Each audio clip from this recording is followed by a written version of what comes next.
Hey guys, welcome to the vibes. I hope आप सब अच्छे होंगे और साथ ही साथ अच्छा कर रहे होंगे। तो गाइस, आज हम बात करेंगे कार्बन फुटप्रिंट्स के बारे में, जो कि आजकल एक बज़वर्ड बन चुका है। तो चलिए जानते हैं ये कार्बन फुटप्रिंट आखिर होता क्या है। अगर इसे आसान भाषा में समझा जाए तो कार्बन फुटप्रिंट ग्रीन हाउस गैसों का टोटल अमाउंट यानी कि कुल मात्रा है जो कि हम डे टू डे एक्टिविटीज से जनरेट करते हैं। अब चाहे ये एक्टिविटीज़ हमारे डेली रूटीन यानी कि घर के लाइफ स्टाइल या फिर ऑफिस के रूटीन से रिलेटेड हो, या फिर किसी स्टेट, कंट्री या पूरे वर्ल्ड की एक्टिविटी से रिलेटेड हो। अब आप जब कार्बन फुटप्रिंट्स के बारे में पूछ ही रहे हैं, तो मैं ये एज्यूम करके चल रहा हूँ कि आपको ग्रीन हाउस गैसेस के बारे में थोड़ा बहुत आइडिया होगा। बट फिर भी एक जनरल पर्पस के लिए मैं बता ही देता हूँ कि ग्रीन हाउस गैसेस वो गैसेस होती हैं जो कि ग्रीन हाउस इफेक्ट के लिए रिस्पॉन्सिबल होती हैं, जैसे कि CO2, methane, nitrous oxide, water vapour, और ये सारे हमारे इन्वायरमेंट में नेचुरली जनरेटेड हो जाती हैं। अब शायद आपके दिमाग में एक क्वेश्चन अराइज हो रहा होगा कि हम इसका नाम कार्बन फुटप्रिंट ही क्यों रखा गया है। तो इसका आंसर ये है कि जब क्लाइमेट चेंज के बारे में बात की जाती है तो पदचिन्ह यानी कि फुटप्रिंट किसी चीज़ के होने का या उसके प्रभाव को रिप्रेजेंट करने के लिए यूज़ किया जाता है। और कार्बन गैस ग्लोबल वार्मिंग में जितनी भी गैसेस आती हैं उन सब में कुछ ना कुछ योगदान ज़रूर करता है। यानी कि कार्बन थोड़ा कॉमन गैस है, इसके लिए कार्बन फुटप्रिंट्स एक सूटेड वर्ड माना जाता है। कार्बन का एक और रीज़न ये भी था कि कार्बन डाइऑक्साइड एक प्रमुख मानव निर्मित मतलब एक डोमिनेंट मैनमेड गैस है। शायद इन्हीं रीजन की वजह से कार्बन फुटप्रिंट एक सूटेबल वर्ड माना गया है। अब इतना तो हम समझ ही गए हैं कि कार्बन फुटप्रिंट होता क्या है और इसका नाम कार्बन फुटप्रिंट ही क्यों पड़ा।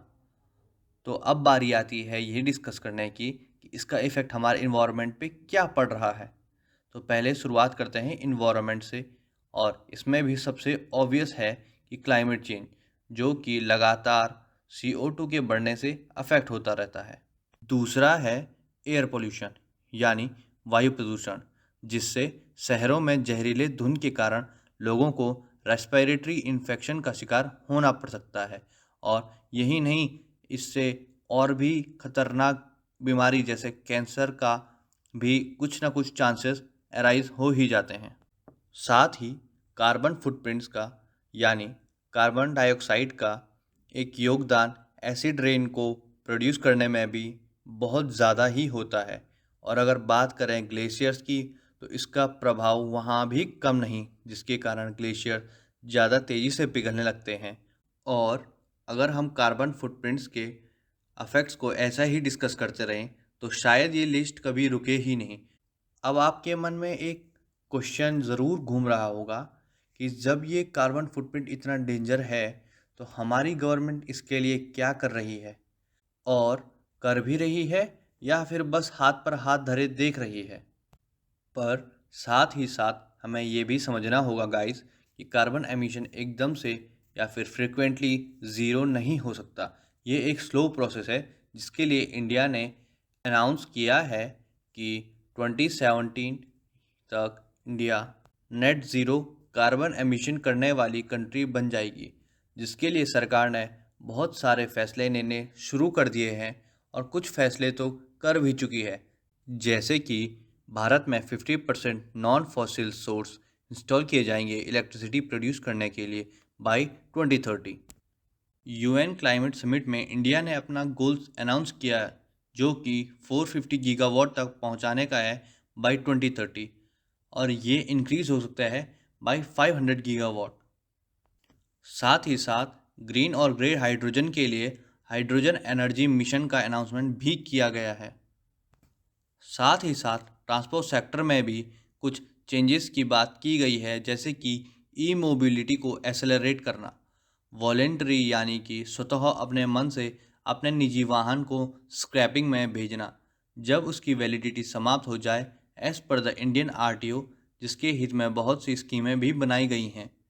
इंडियन रेलवेज़ की बात करें तो इंडियन रेलवेज़ के रूट को इलेक्ट्रिफिकेट करने का आदेश भी दिया गया है।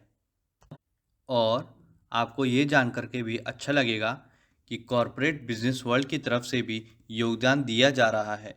64 बिजनेस जो इंडियन बेस्ड हैं, उन्होंने स्ट्रेटजीज बनाना शुरू कर दी हैं अगेंस्ट द कार्बन एमिशन कि कुछ टाइम बाद कार्बन एमिशन जीरो किया जाए। स्ट्रेटजीज ही नहीं, कई कंपनियों ने तो इसे इम्प्लीमेंट करना भी शुरू कर दिया है। और अगर ये बात पेरिस एग्रीमेंट की, जो कि 2015 में हुआ था, नहीं होती तो मैं इसे एक राजनीतिक मुद्दा बता सकता था, पर असल में यह एक बहुत ही गंभीर टॉपिक है जिसके बारे में पूरा वर्ल्ड सोच रहा है और हमारी सरकार इसके खिलाफ पूरा सहयोग कर रही है। तो आज के लिए इतना ही दोस्तों। आई होप आपको आज की वीडियो से थोड़ा एडवांटेज ज़रूर हुआ होगा, और अगर आपको ऐसे ही नॉलेजेबल इन्फॉर्मेशन जानना है तो हमारे चैनल को लाइक शेयर एंड सब्सक्राइब करना ना भूलें। Thank you for your time.